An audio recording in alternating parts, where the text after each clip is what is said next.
We're back, and we've got to move on from football, like I said. So pitchers and catchers reporting in spring training. Baseball is right around the corner. I'm even working on advanced analytics for little league drafts. Everything's happening. Oh, But Peter, let's get into some our favorite sort of underdog, under the radar off-season moves that are going to set up who we like this season. So I think we each took three. Why don't you go first? We'll alternate. my first pick that I absolutely love is Rhys Hoskins signing for 2 years with the Brewers. He just turned 30. You know, he tore an ACL in his left knee last year, so he missed all season last year. But he expects to be full go come spring training. Fangraphs projects him 31 doubles, 28 homers, and 75 walks. Two interesting things about that. Milwaukee was 23rd in the production they got out of overall wins above average that they got from first baseman last year. Jordan Rowdy Tellez was playing first base for Milwaukee last year.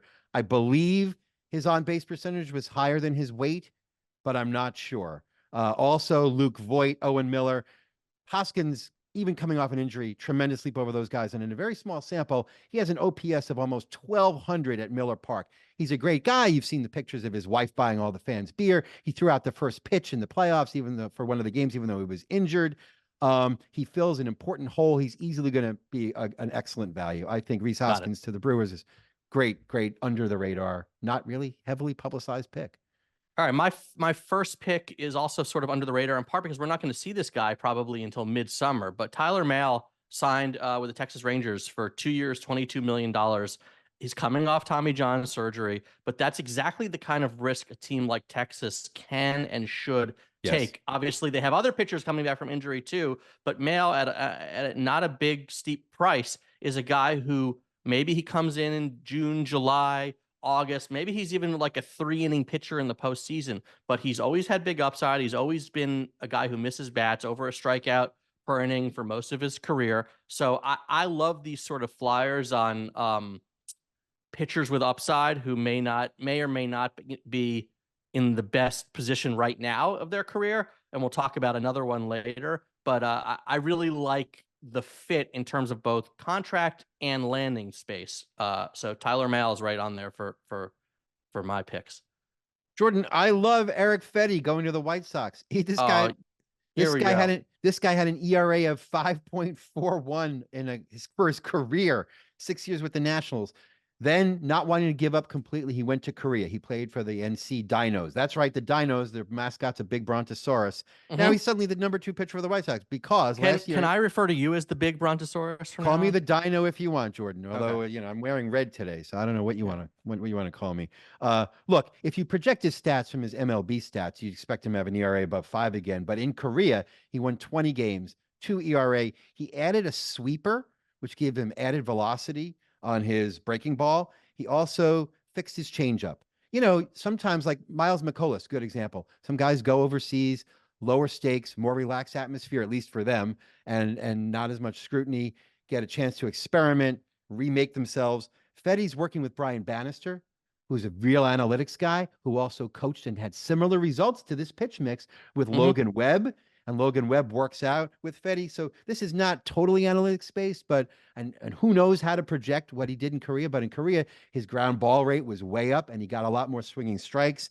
And I think he's a great bet to be the next guy who kind of found himself overseas.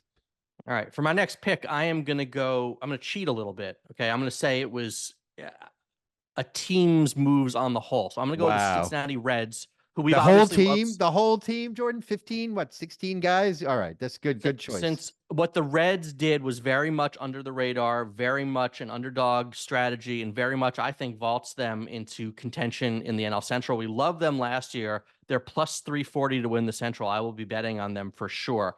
The 3 big moves, they added Nick Martinez, who you identified as a sleeper free agent before the offseason, 53.8% ground ball rate. He adds innings to a staff that has a lot of young guys with upside, but could really use just a veteran guy who eats innings and gives them sort of at least league average pitching. I think he may do even better than that, but at minimum, he supports Hunter Green, Graham Ashcraft, Abbott, maybe even Rhett Loader at some point down the line.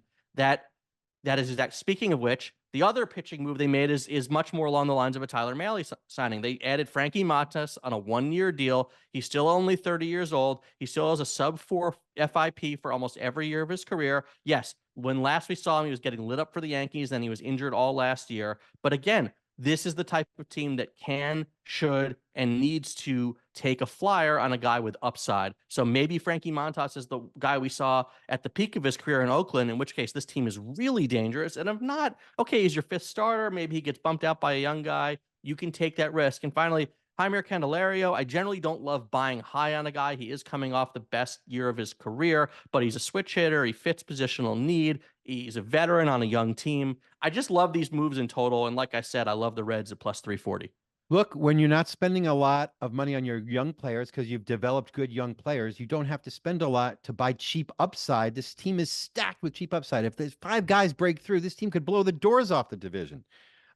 Here's another team I'm not so sure could blow the doors off the division, the Mets, but they signed Harrison Bader. They signed Harrison Bader. Look, we've talked about it since last year's playoffs. There's value out there in outfield defense as the key to a cheap addition to making teams win more games. We saw it all through the postseason last year. That's one of the few things these winning teams had in common. Look, Bader's never healthy, but the Mets don't need him to play 160 games. He actually hits lefties. He could platoon with Nimmo.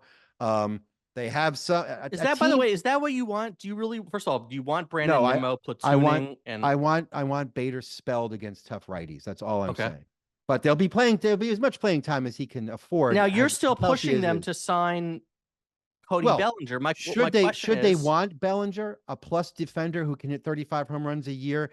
That's not what I was going to ask, though. Take over for Pete Alonso. Yes, they should want Bellinger. And Bader. Sure. Hold on. Yes. Where's Bader playing if you get Bellinger? Your outfield is Marte, Bellinger, and Nimmo. Then sadly, the way David Stearns is talking, Bellinger might play first base. But Jordan, riddle me this. Answer me this.